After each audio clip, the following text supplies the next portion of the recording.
En el campo de habla alemana de los siglos XVII-XVIII han surgido sobre todo tres grandes pensadores que han representado un aporte importante a la filosofía moderna y que por ello tenemos que tratarlos: Leibniz, Kant y Hegel. En la sesión de hoy vamos a tratar al primero de ellos, y yo diría el menos importante en términos relativos para la filosofía moderna, que es Gottfried Wilhelm Leibniz.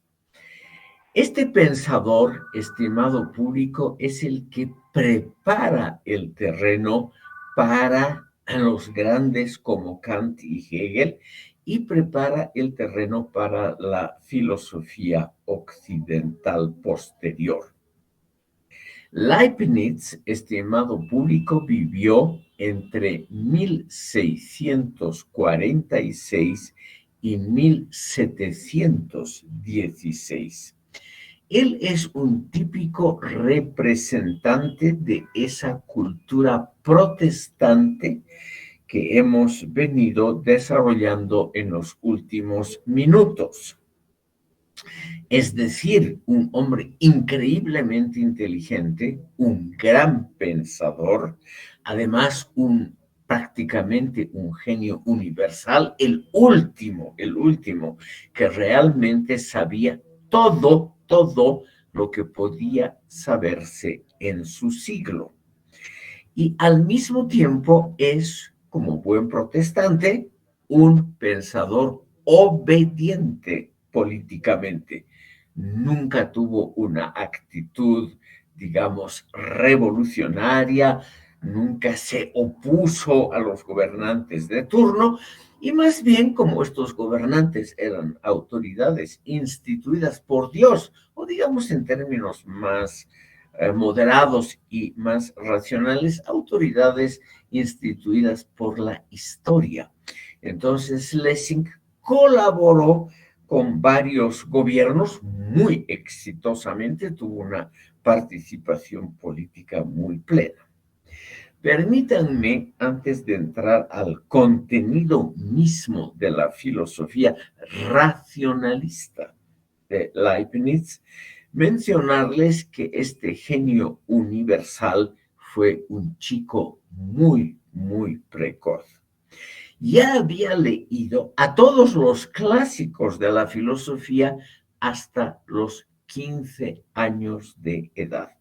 Imagínense, chicos, hasta los 15 años, Leibniz ya había leído a todos los filósofos griegos, a Descartes, en fin, a todo lo que se podía encontrar.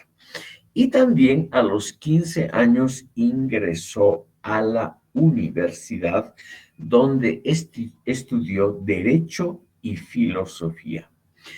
Tuvo puestos políticos en varios principados alemanes, y también es el que ayudó a conformar las primeras academias alemanas de ciencias en Berlín y en otros lugares. La fundación de estas academias es realmente la obra de Leibniz. Según los alemanes, es el creador del cálculo infinitesimal. En este campo hay una controversia clásica entre Francia, Alemania y Gran Bretaña. Los británicos creen que ha sido Newton el creador del cálculo infinitesimal. Los franceses creen que ha sido Blaise Pascal, al cual ya lo hemos tratado, y los alemanes creen que ha sido este señor Leibniz, quien, al igual que Pascal, además creó la primera máquina para calcular mecánicamente. Él era, además, como les decía, una persona muy ligada a las clases gobernantes. Desarrolló varias teorías sobre la paz universal. ayudó a crear las academias en Berlín, Viena y otras ciudades. Publicó muchísimo, estimado público, en revistas que ya en esa época empezaban a circular y en periódicos, y escribió, es el último gran pensador alemán que no escribió en alemán, sino en francés y en latín, como era la costumbre de la época. Vamos a ver, les he puesto en la pizarra también al final el nombre de Federico II, también este rey de Prusia, curiosamente, a pesar de que era muy nacionalista y que fue posteriormente el héroe de los nacionalistas y hasta de los nazis en el siglo XX, Federico II jamás escribió una línea en alemán. Pasamos al núcleo de la filosofía racionalista de Leibniz. Estimado público, él en el fondo es un seguidor del francés René Descartes. Leibniz creyó que las matemáticas eran la disciplina universal. Entonces, él creyó que todo podía ser deducido de un principio superior obligatorio. Este es el llamado more geométrico, propiciado por Descartes anteriormente. Es una idea muy popular en esa época, estamos en el siglo XVII. Ese siglo XVII, estimado público, es el siglo cartesiano, el siglo enamorado de las matemáticas y de la geometría, y creen que todo puede ser deducido de principios superiores obligatorios. Por lo tanto, este señor tenía una tendencia a la enciclopedia universal. Como les he dicho, él mismo era una enciclopedia viviente, y así Leibniz fue percibido por sus contemporáneos. Al mismo tiempo, estimado público, es un hombre que se dio cuenta, obviamente, de los problemas cotidianos de la política. Él fue consejero de muchos gobernantes.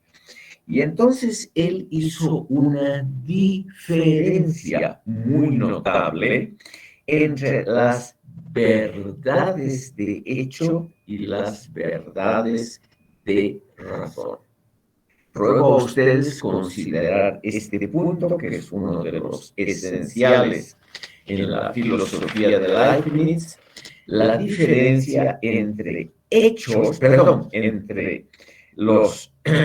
entre las verdades de hecho y las verdades de razón. Las verdades de hecho son las verdades precarias, temporales, contingentes. Son las verdades que no son absolutamente necesarias para el desarrollo del mundo, para la evolución de todos los fenómenos.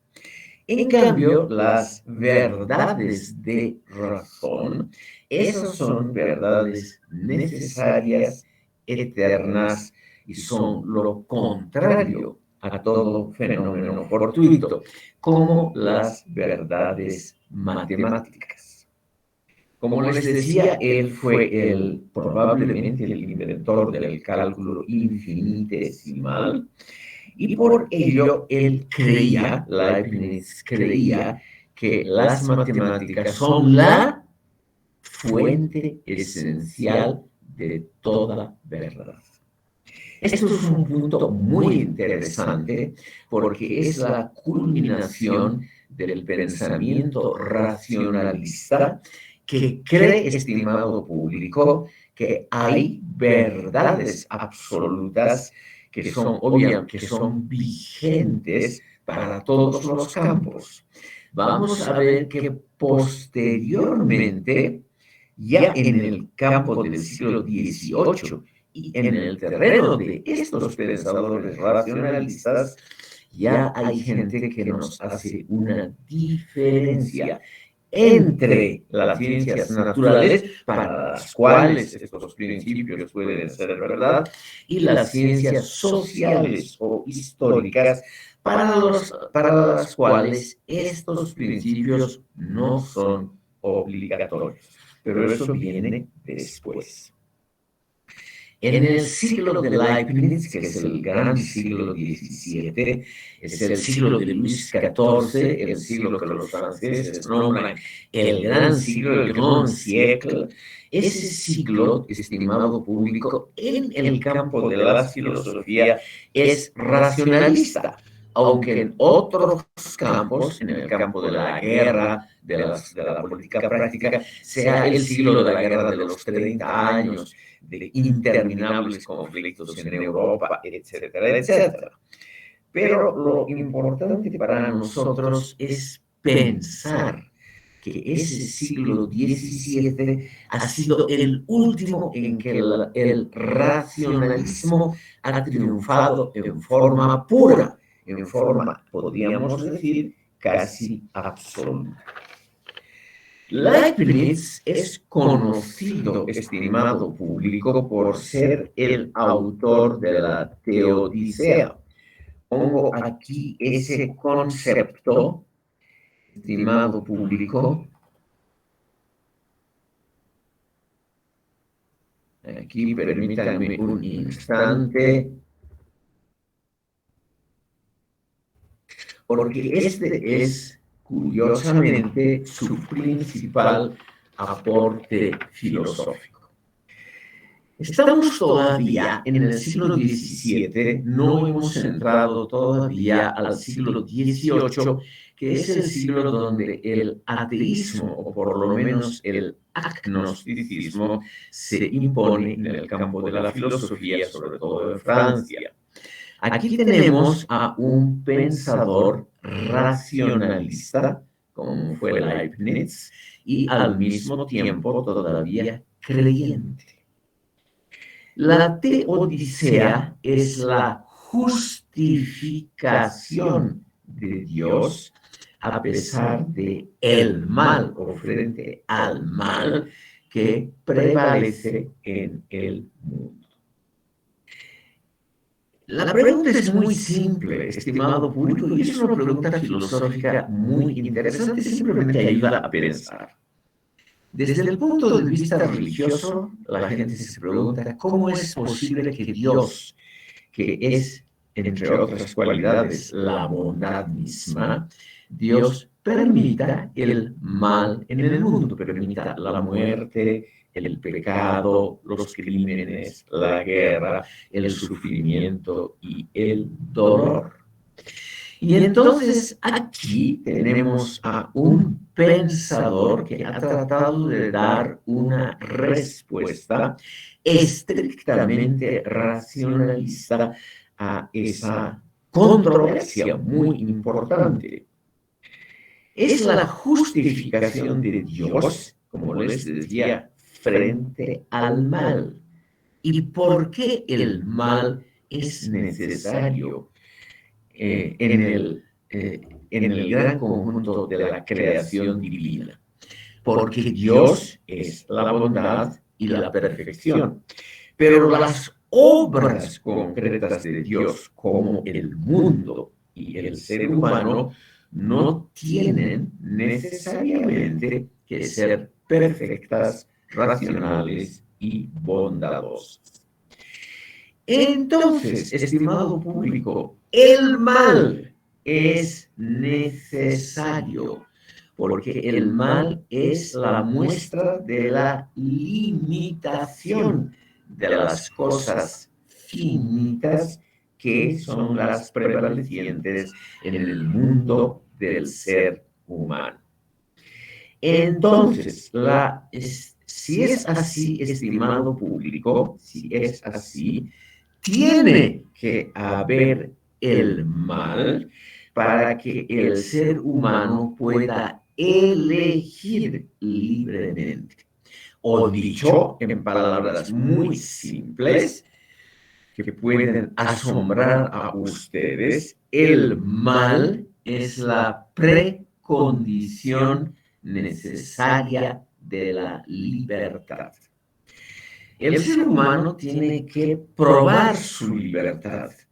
Y nosotros, según Leibniz, probamos cada día nuestra libertad pudiendo elegir entre acciones malas, perversas, pecaminosas y acciones buenas, acciones que están enmarcadas dentro de la ley de Dios.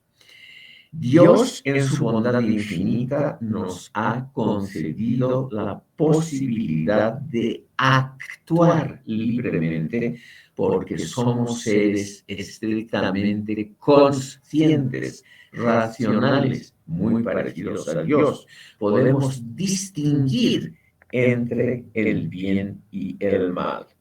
No habría mérito, este es el punto central, no habría mérito en nuestras acciones si no habría la libre elección entre alternativas. Pudiendo hacer cada minuto el mal, nosotros los seres humanos normalmente, de forma libre y no coaccionada, elegimos el bien. Entonces nosotros nos ejercitamos cotidianamente en la libertad, en el ejercicio de la libertad, eligiendo acciones buenas. Por ejemplo, en lugar de engañar al cónyuge, normalmente no lo hacemos. En lugar de engañar al socio comercial, que lo podríamos hacer cada minuto, no lo engañamos. Es decir, meritoriamente elegimos el bien porque sabemos que podemos hacer el mal, pero no lo hacemos porque nosotros somos, además de racionales, somos buenos, por lo menos en teoría. Entonces, ¿por qué hay el mal, la perversión, las desgracias, etcétera?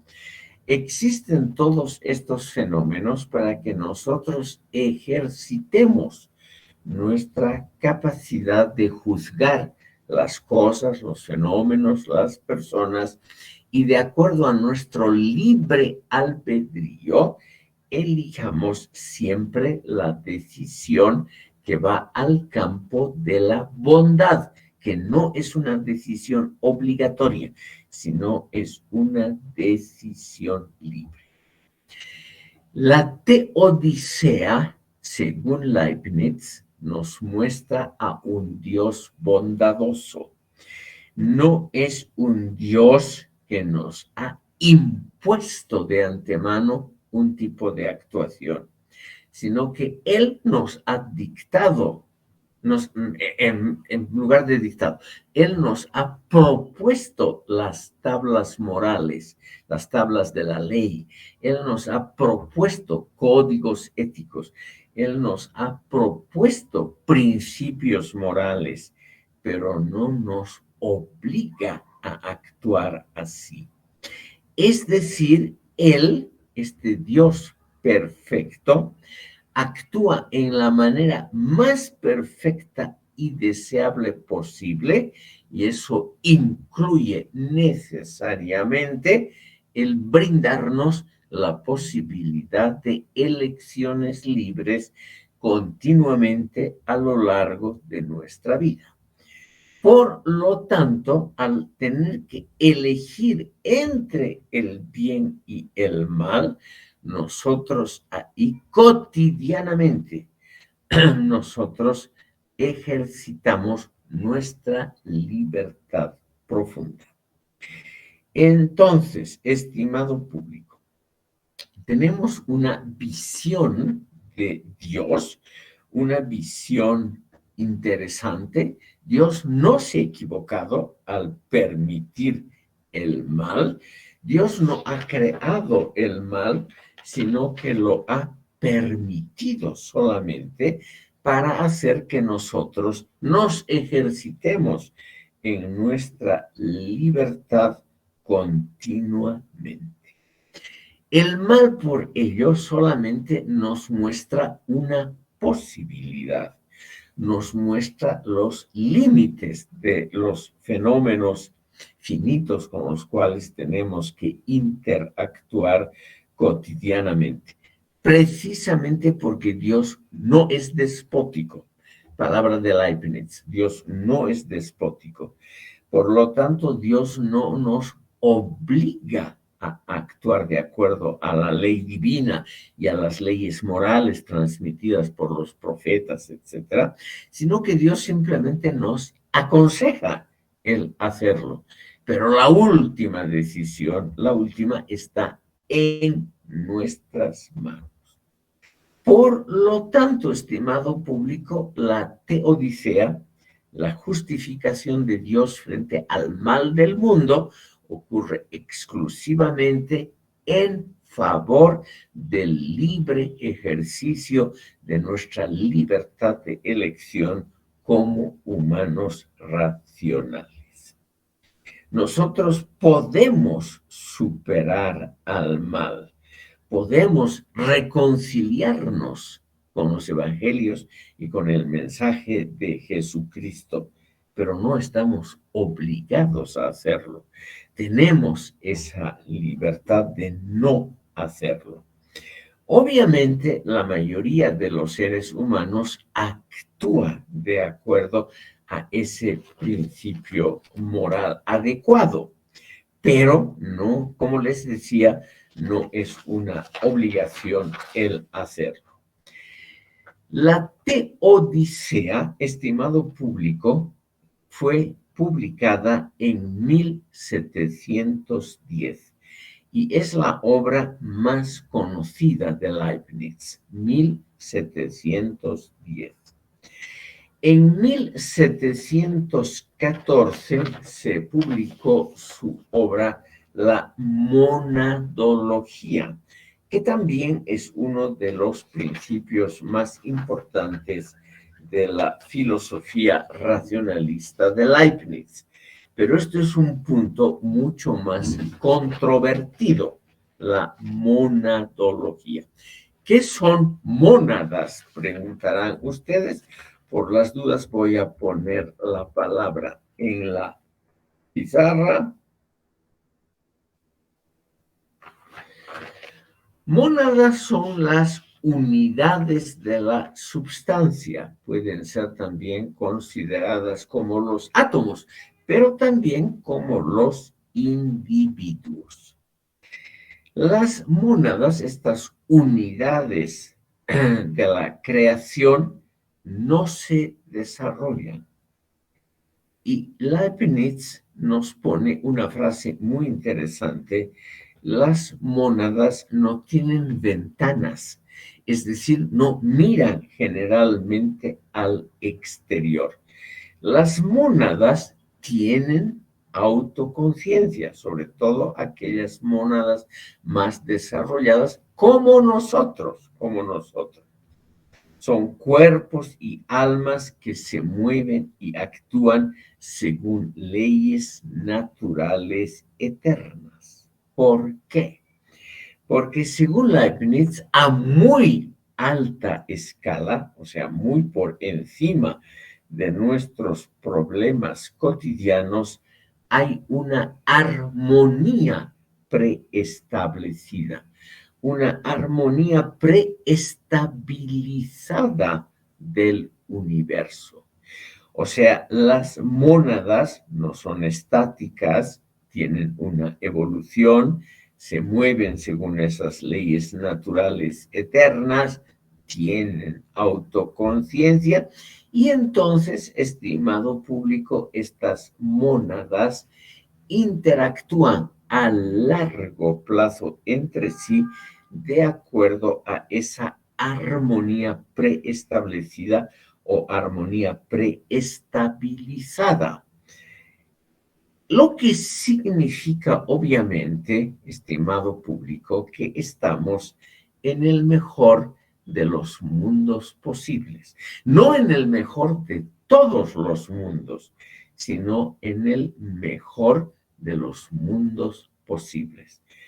No podría existir un mundo dentro de los términos razonables de la posibilidad, un mundo mejor que el planeta que habitamos. La vida en otros planetas tendría que ser mucho más dura, con menos atmósfera, con más calor o con más frío, etc. Según Leibniz, esa armonía preestablecida y preestabilizada del mundo de las mónadas ha logrado construir la vida sobre nuestro planeta, que resulta la mejor alternativa posible.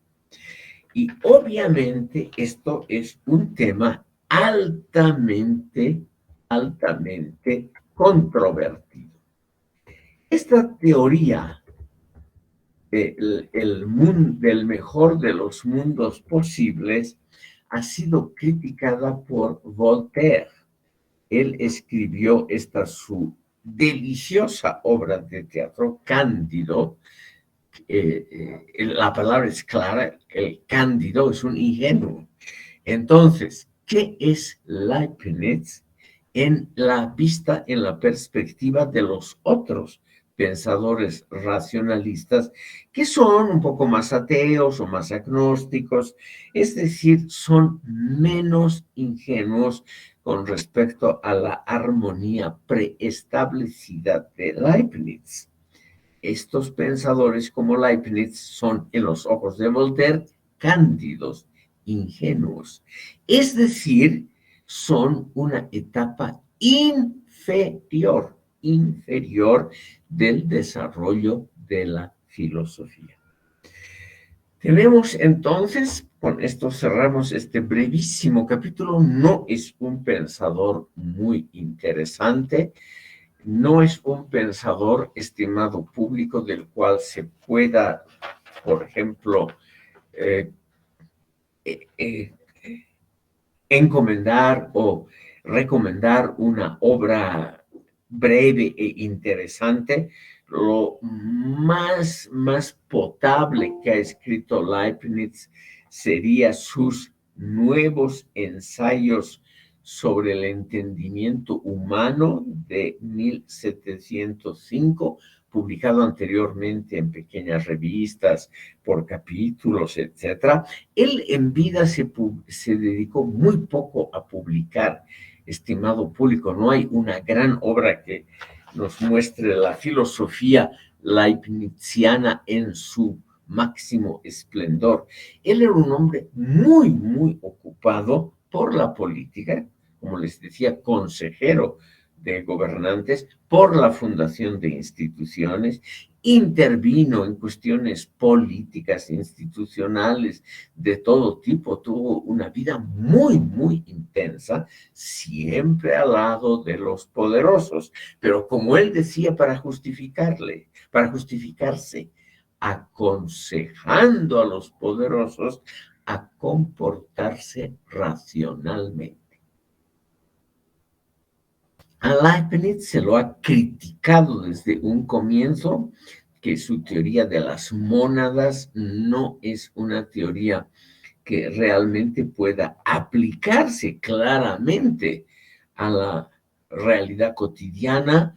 La teoría de las mónadas, por ejemplo, que no tienen ventanas, es decir, formas de interactuar con el prójimo, son realmente ideas que no están, lo dijo Voltaire, bien relacionadas unas con otras en su filosofía. Lo más interesante, por eso lo he puesto en mayúsculas, es su Teodicea, que es realmente, en términos teológicos, hasta hoy, estimado público, la mejor defensa de la situación del mundo en vista al mal, a la desgracia, al dolor, al sufrimiento y a la muerte que hay todavía para justificar a Dios. es decir, es la mejor justificación que hay de cualquier religión, la teodicea de Leibniz.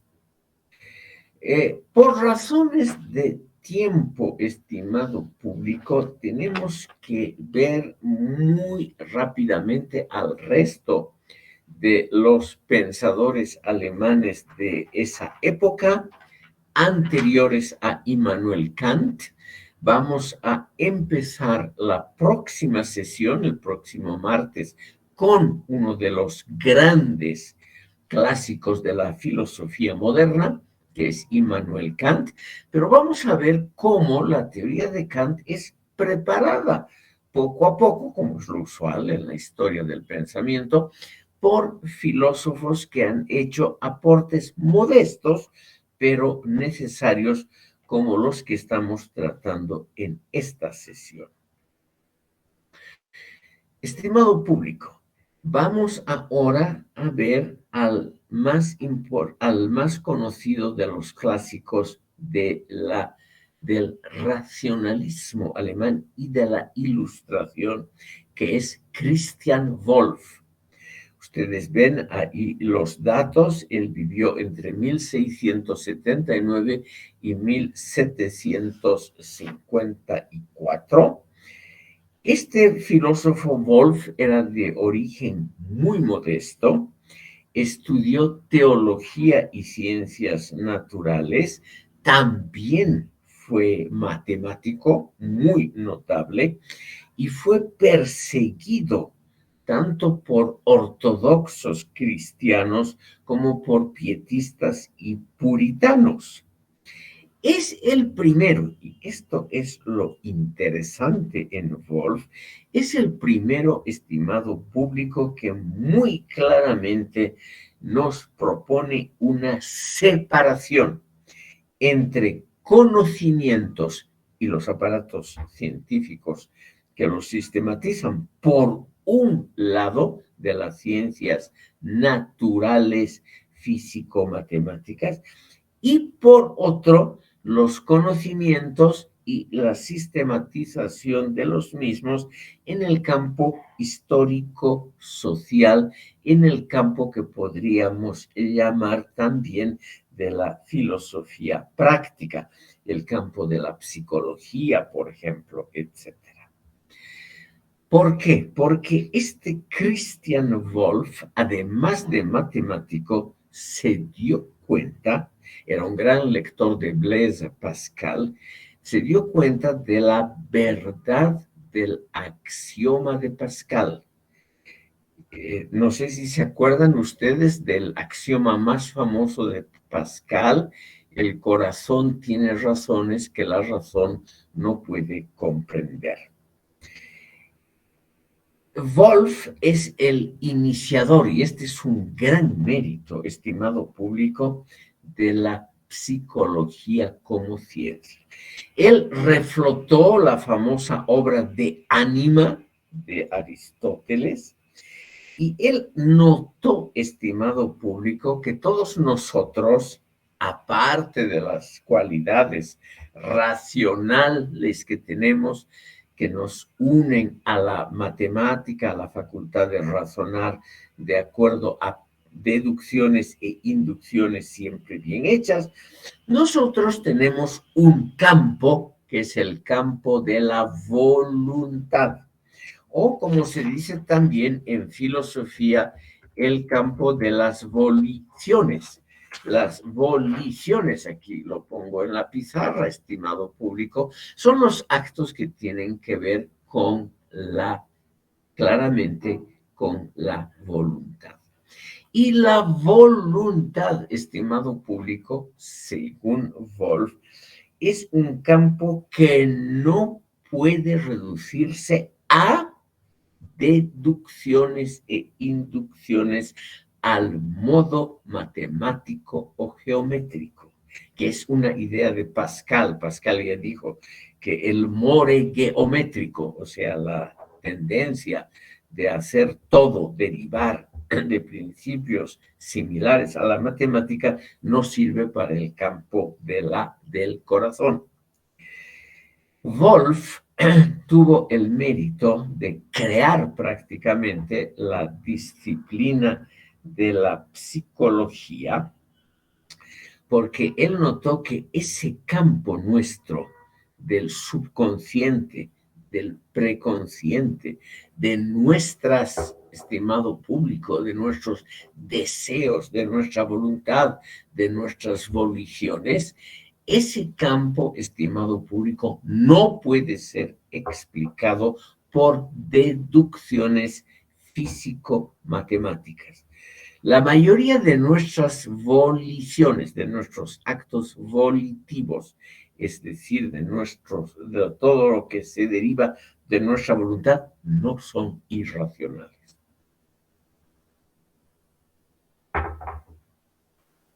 Dicho en palabras simples, los actos de nuestra voluntad no pueden ser explicados como actos irracionales que pueden ser descartados por la razón.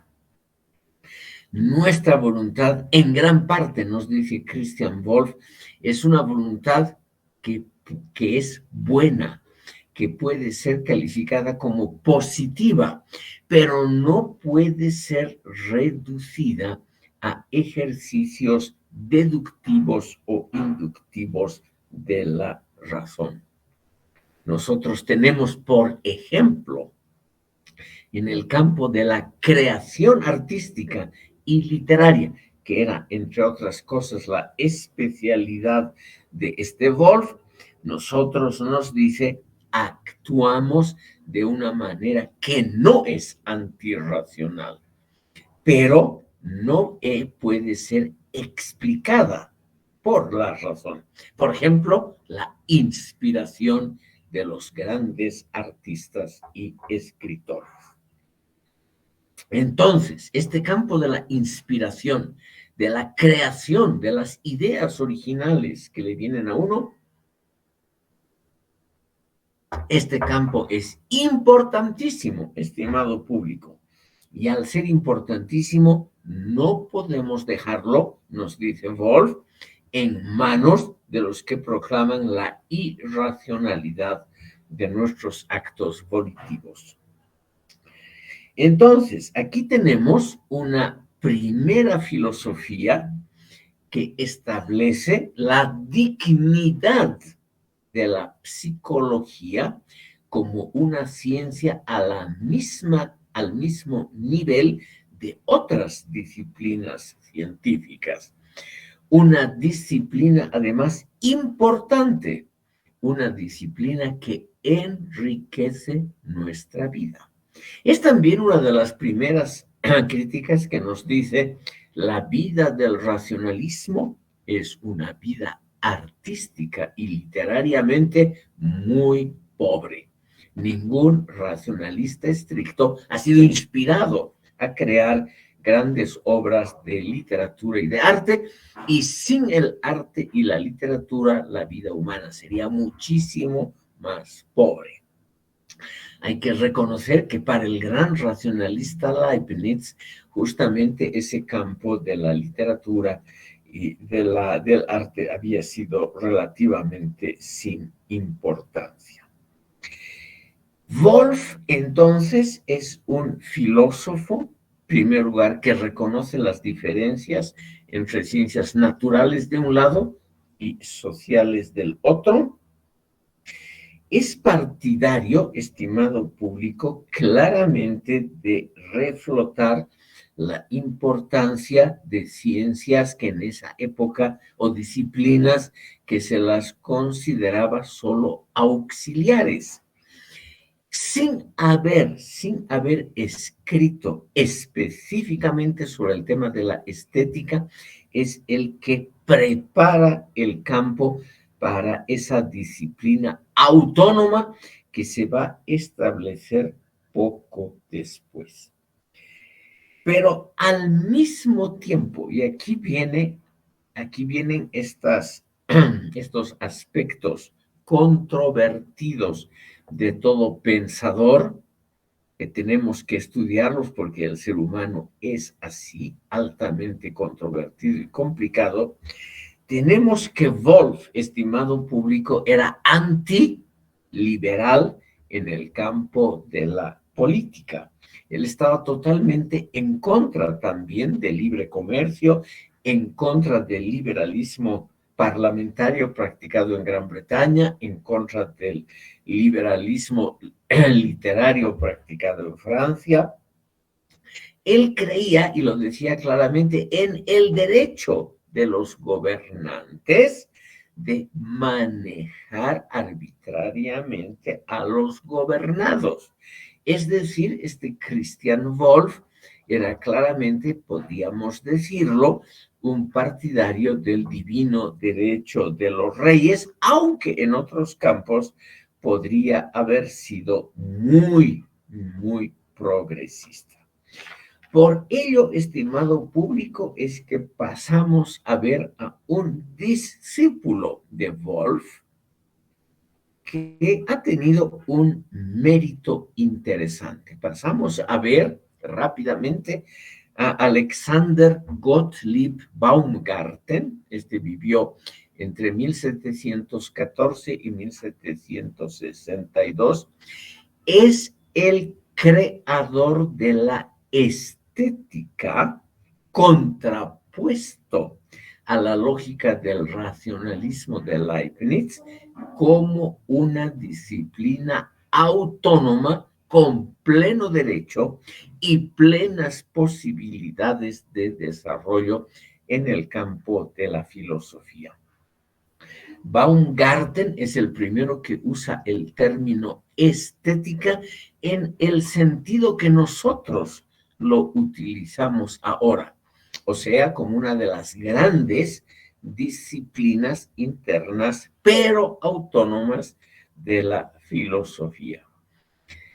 Baumgarten se opuso al panracionalismo de Leibniz, y él creyó que la estética, como es una disciplina además que educa a la mente, él creyó que era extraordinariamente importante dentro del campo de la filosofía, sin ser de ninguna manera antirracionalista o partidario de algún irracionalismo, no era racionalista, pero él nos dice muy claramente que la filosofía cartesiana y leibniziana, o sea, el racionalismo clásico europeo de la filosofía moderna, ha descuidado el campo de las emociones, sentimientos e intuiciones.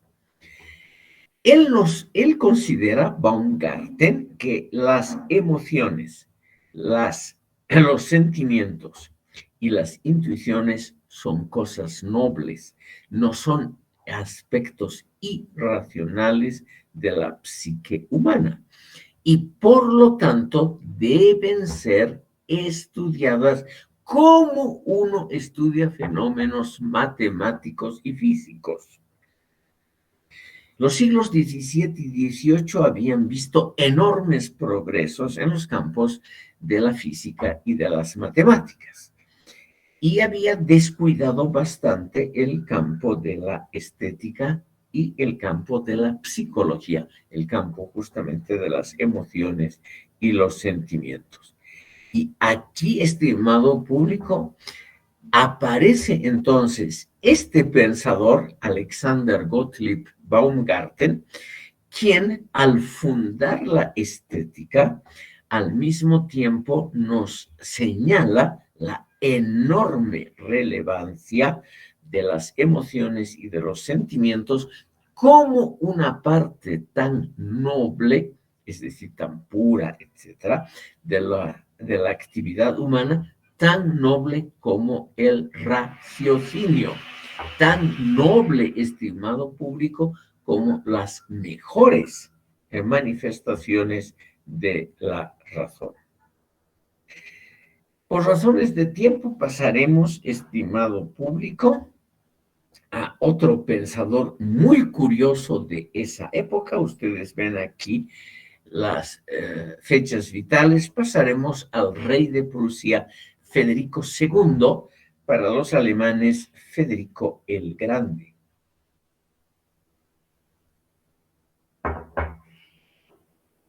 Todas las historias de la filosofía, sobre todo las de origen alemán, y los manuales alemanes están obviamente contentísimos de tener un soberano filósofo, un rey filósofo. Ustedes saben que eso ocurre rarísima vez. Un gobernante que se preocupa y que escribe sobre filosofía es realmente algo muy, muy raro y poco usual.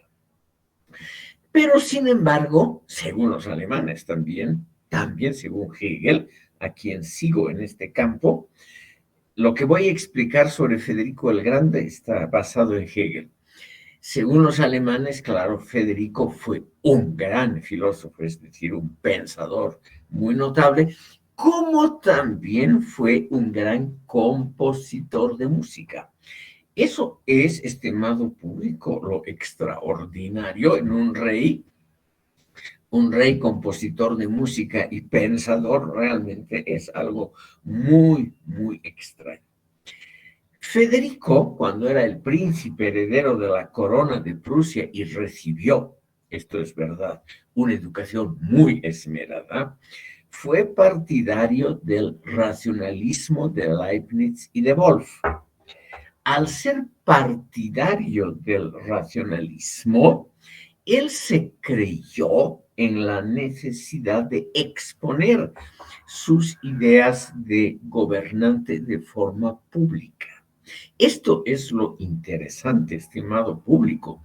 Cuando un rey, y en el siglo XVIII todavía la inmensa mayoría de los países estaba gobernado por monarcas, cuando un monarca subía a un trono, no tenía que explicarse, ni justificarse, ni proclamar un programa, nada de eso. Esas son cosas muy actuales, estimado público. Cuando un rey subía al trono, más bien recibía el homenaje, la adhesión, la obediencia de los súbditos.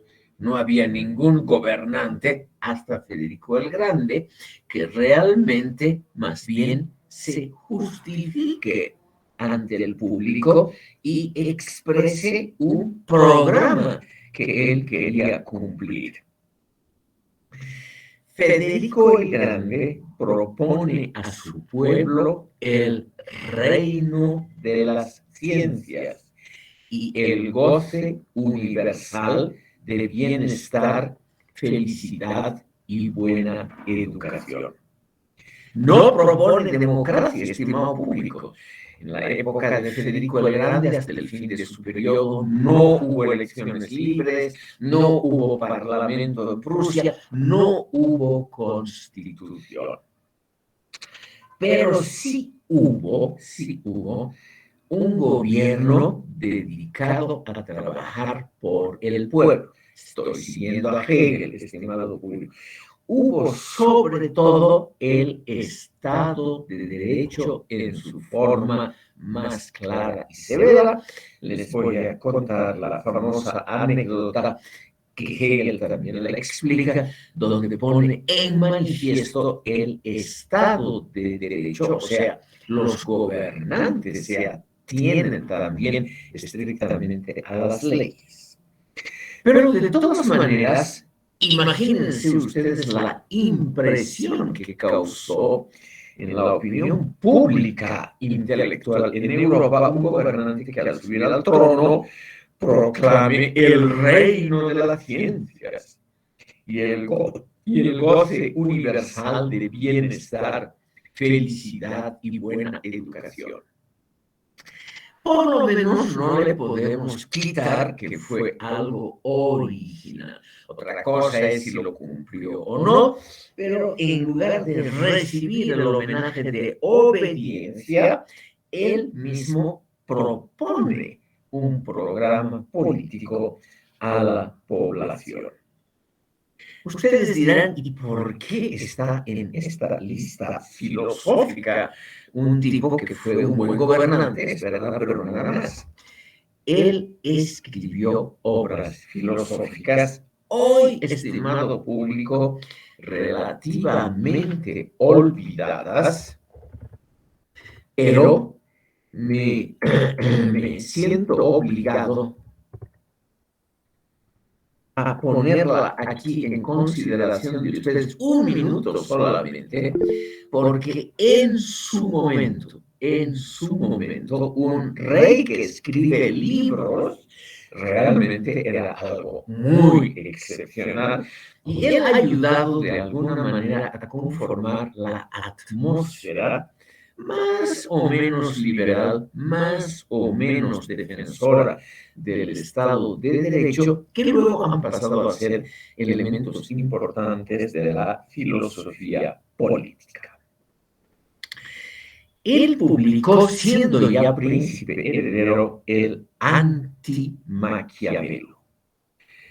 Él nos dice, el fin, por más noble que sea de un gobierno, no justifica jamás la utilización de cualesquiera medios. O sea, contra la idea de Maquiavelo de que el fin justifica los medios, aquí este rey nos propone la idea de que un gobierno nunca puede utilizar medios dolosos, irracionales, medios deplorables para conseguir metas, por más nobles, dice él, que sean estas metas. Obviamente él mismo no se atuvo a su propio libro para conseguir el engrandecimiento, la gloria de Prusia.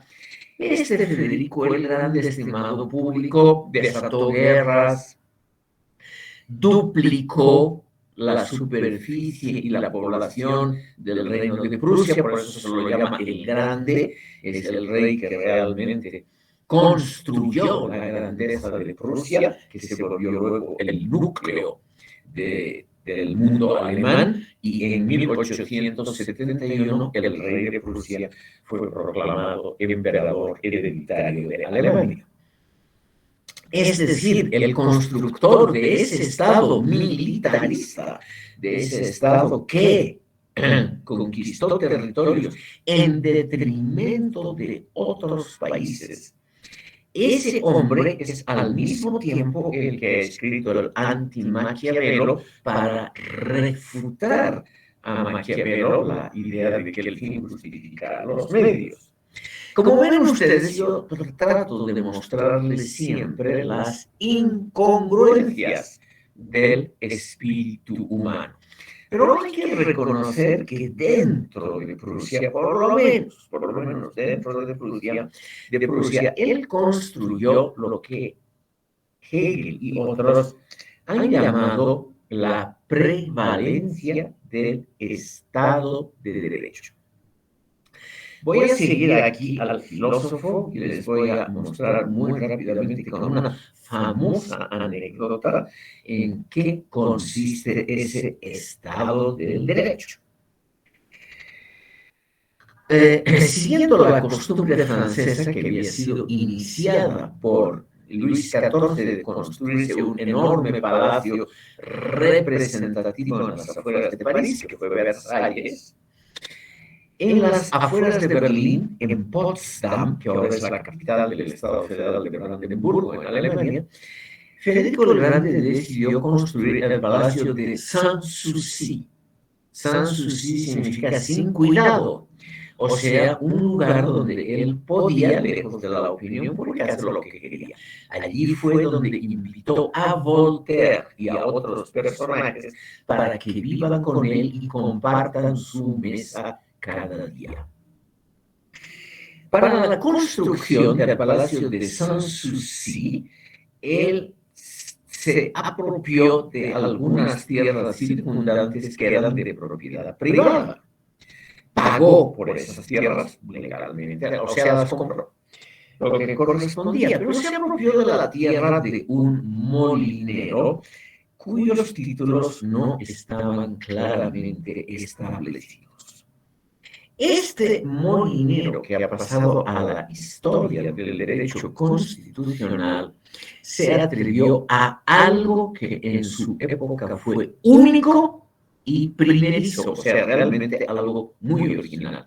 Ante un tribunal normal demandó al rey por delito penal de apropiación de propiedad privada. Y en un caso realmente único por la originalidad, en esa época todos fallaban a favor del Estado, del rey, además era un rey absoluto, no había, como les dije, ni constitución, ni partidos políticos, ni parlamento. Sin embargo, ese tribunal falló a favor del molinero y obligó al rey a pagar una enorme contribución, una enorme reparación por haberse apropiado de ese terreno relativamente pequeño.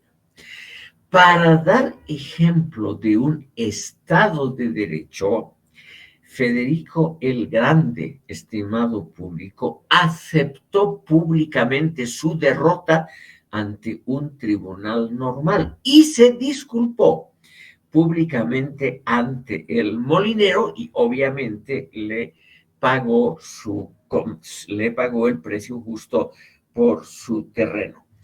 Y ahí dijo Federico el Grande esta frase que Voltaire y los filósofos todos creyeron que amanecía un nuevo tipo de Estado. Federico el Grande, al disculparse, dijo la famosa frase: el rey es solamente el primer servidor del Estado.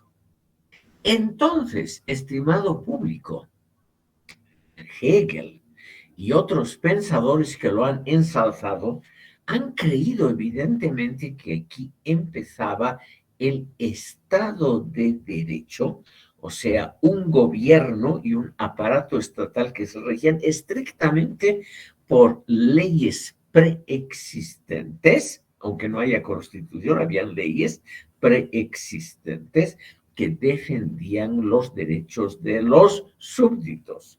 Y eso fue considerado por ejemplo, por Hegel como una de las cumbres del desarrollo político institucional. Él también, es decir, Federico el Grande publicó otros estudios, estimado público, donde él sobre todo ha analizado el carácter cambiante del destino individual, la imposibilidad de establecer o aplicar leyes generales a casos específicos. Es decir, criticando a los filósofos que él había leído y con los cuales Federico el Grande se había formado de joven, es decir, criticando a Leibniz y a Wolff, él dijo que es imposible establecer o aplicar leyes generales a todos los casos específicos. En este ensayo sobre la incertidumbre de las relaciones humanas, entonces él concibió la idea de que una cierta flexibilidad es necesaria porque el mundo de la política, el mundo cotidiano de las instituciones y del derecho es un mundo donde no rigen del todo las leyes generales, las leyes universales del derecho y de la moral. Entonces, lo que ha hecho él es proponer estudios sobre los casos específicos del comportamiento y del destino individuales. Analizando cuidadosamente, estimado público, eso es muy interesante, en sus obras, el carácter realmente impredecible del comportamiento de los casos individuales. La aplicación de las leyes generales al estilo de Descartes o de Leibniz presupone que los casos individuales se acoplan fácilmente, o sea, se someten a las leyes generales sin mucho problema. Pero aquí Federico el Grande nos muestra, estimado público, que esto no es así, que realmente entre una ley general de ciencias naturales y una ley general moral o política en el campo de las ciencias sociales hay realmente no un abismo, pero sí una diferencia. Y por lo tanto tenemos que considerar, nos dice Federico el Grande, el destino y las particularidades de los casos individuales. Ustedes pueden imaginarse muy fácilmente que un gobernante de este tipo obviamente es adorado por pensadores, filósofos, literatos, escritores y músicos, el mismo compositor de obras de flauta.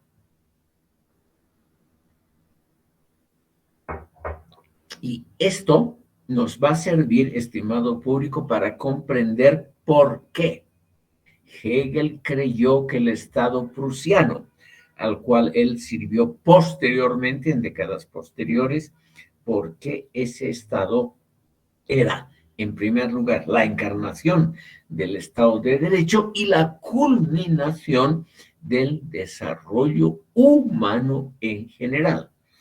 Vamos a ver este punto muy controvertido en una sesión próxima que vamos a dedicar a Hegel y a su famosa obra, la más conocida, Las lecciones sobre la filosofía de la historia. Pero aquí vemos, estimado público, dónde se ha originado ese amor que tenía Hegel a Prusia por creer que era la encarnación del Estado de Derecho. Estimado público, vamos a ver a toda velocidad el aporte filosófico de la literatura a la filosofía racionalista alemana, es decir, a la filosofía moderna. En la pizarra les he puesto los nombres de los 3 literatos más grandes de la época clásica, es decir, segunda mitad del siglo XVIII y los años primeros del siglo XIX, que son Lessing, Schiller y Goethe. Es altamente probable que ustedes, sin haber leído, hayan escuchado hablar de la existencia, sobre todo de Schiller y Goethe, que son hasta hoy la culminación de la literatura alemana, es decir, los autores más famosos de esa cultura, como Cervantes en la lengua española.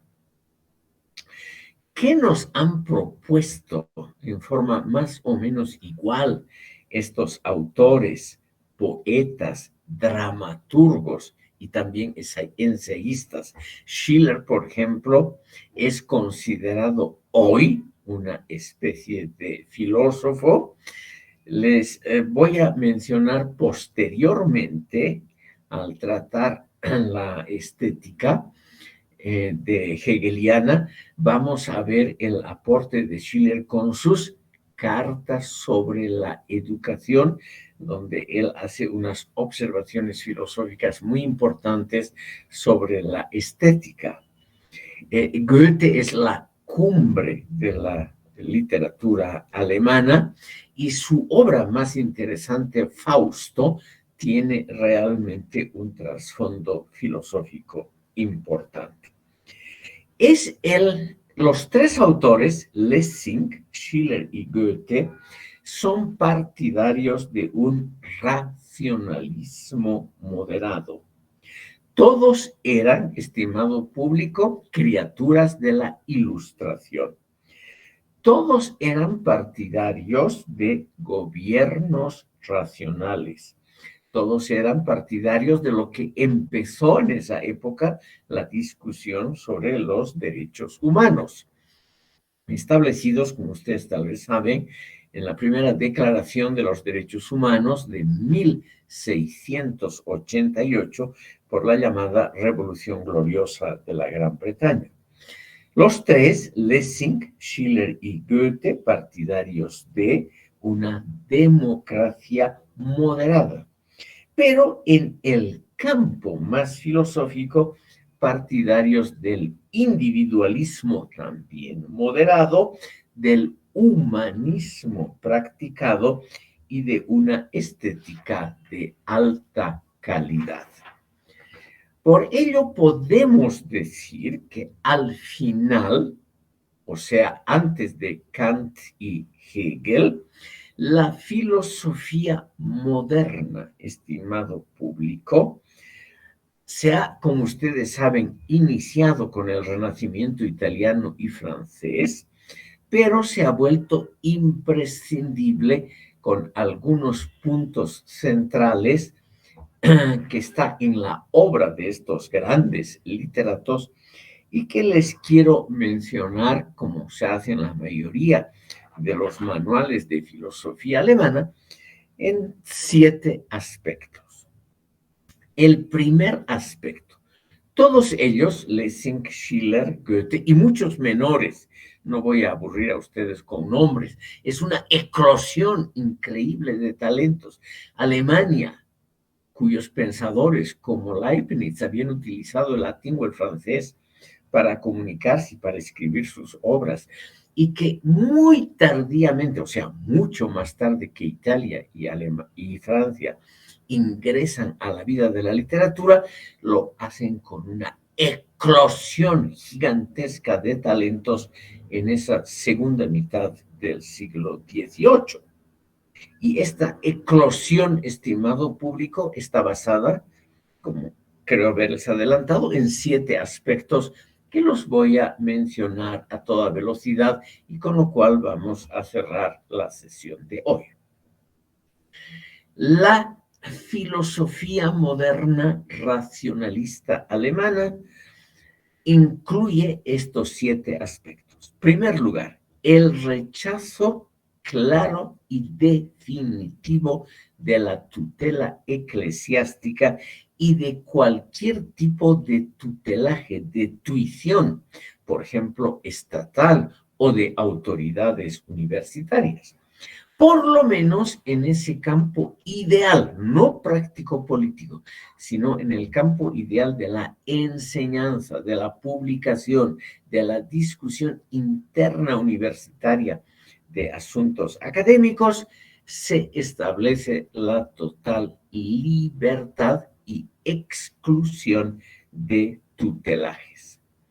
Una idea, como les dije, que fue adelantada siglos antes por Lutero. Segundo aspecto, la mayoría de estos pensadores, sobre todo estos tres literatos, son partidarios de un estilo para exponer obras de filosofía o de literatura, una exposición de estilos que tiene que contar con argumentos claros y distintos. La expresión es de René Descartes, los argumentos deben ser claros y distintos. Los tres, Lessing, Schiller y Goethe, son enemigos de la frondosidad y de la oscuridad del estilo barroco y del tipo de literatura que produjeron la teología y el misticismo. Por eso este asunto del estilo es tan importante, estimado público, porque es al mismo tiempo un rechazo muy claro al misticismo, a las experiencias místicas, a la teología, a todo lo que no puede ser explicitado en forma clara y distinta, con argumentos simples y fácilmente comprensibles, como lo pidió muy claramente René Descartes.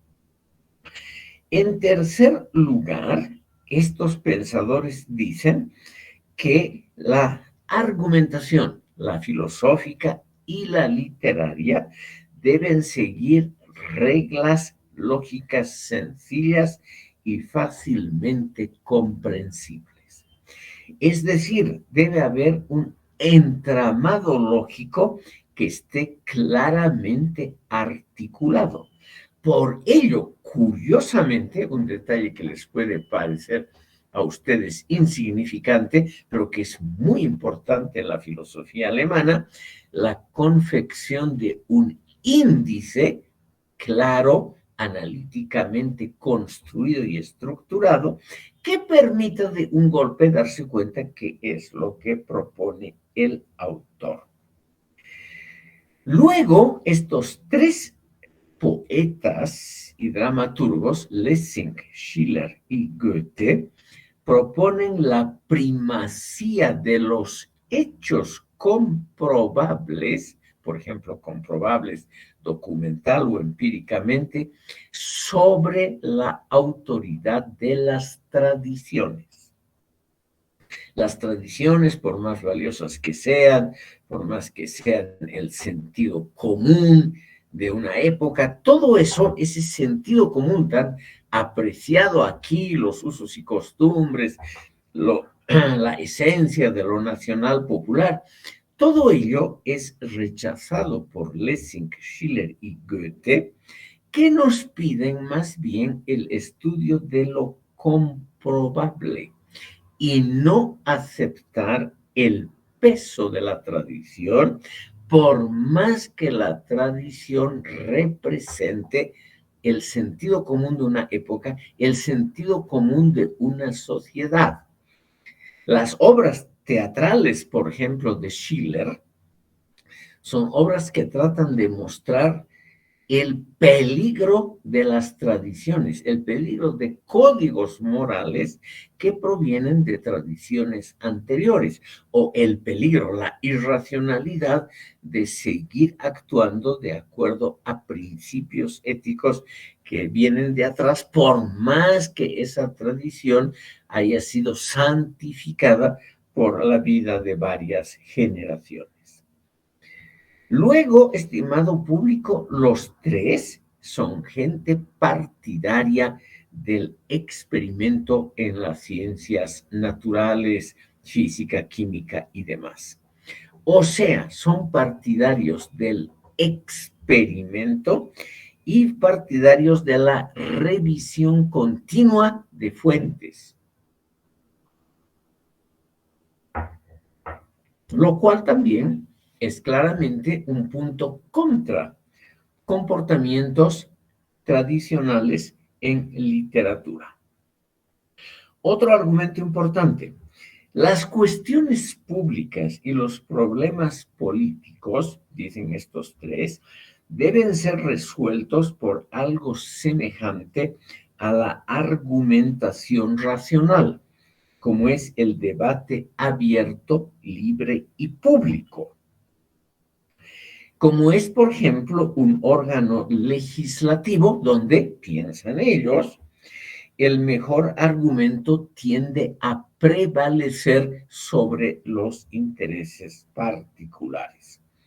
Por ello es que estos poetas y literatos tienen una inclinación por regímenes democráticos y parlamentarios. Es, claramente sabemos hoy, una ilusión optimista el creer que, por ejemplo, en un parlamento siempre el mejor argumento se va a imponer. Pero en esa época hay que imaginarse, estimado público, recién empiezan a funcionar los parlamentos, recién hay una discusión pública y abierta de asuntos políticos. Ellos creen que la actuación a largo plazo de los representantes populares en parlamentos va a ser una actuación ceñida a principios racionales de largo plazo. Yo admito, una ilusión optimista, pero es lo que ellos creen.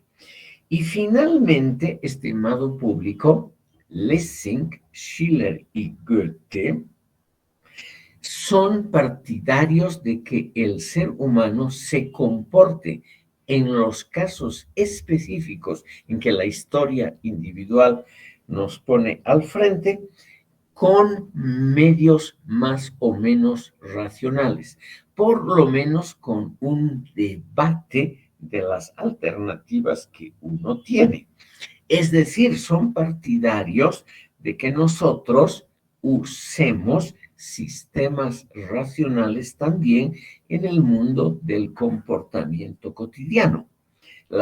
El Fausto de Goethe, las grandes obras clásicas de Schiller, Wallenstein, María Estuardo, esas grandes tragedias, Wilhelm Tell, son obras que nos muestran la importancia de un comportamiento racional por encima de comportamientos emotivos, por más nobles que sean las emociones y los sentimientos, pero la importancia de comportamientos racionales justamente en el momento en que tenemos que interactuar con otras personas. Ven ustedes, entonces, estimado público, por qué he mencionado a estos literatos para finalizar esta sesión, los absolutos clásicos alemanes, porque ellos han dado su aporte, yo diría bastante razonable e importante, al mundo de la filosofía moderna, al ámbito del racionalismo práctico, porque obviamente muchísima más gente ve una obra de teatro, lee una novela como las de Goethe, etcétera, que gente que lea obras filosóficas. Es decir, en ese punto no hay duda de que Schiller tenía razón. El teatro es una gran escuela de formación, es una institución pedagógica mucho más importante que la universidad. Con esto, estimado público, habríamos llegado al fin de las filosofías que preparan el advenimiento de los grandes clásicos Immanuel Kant y Hegel, a quienes vamos a dedicar las próximas sesiones a partir del martes venidero. Antes de cerrar, pregunto si hay alguna duda, alguna sugerencia, alguna impugnación, que siempre son bienvenidas. Si no es así, entonces, estimado público, me despido y damos por concluida la sesión de hoy. Les agradezco mucho por haberme escuchado. Hasta luego. Hasta luego, doctor. Hasta luego. Muchas gracias. Hasta luego. Hasta luego. Gracias. Hasta luego. Hasta luego, doctor. Hasta luego.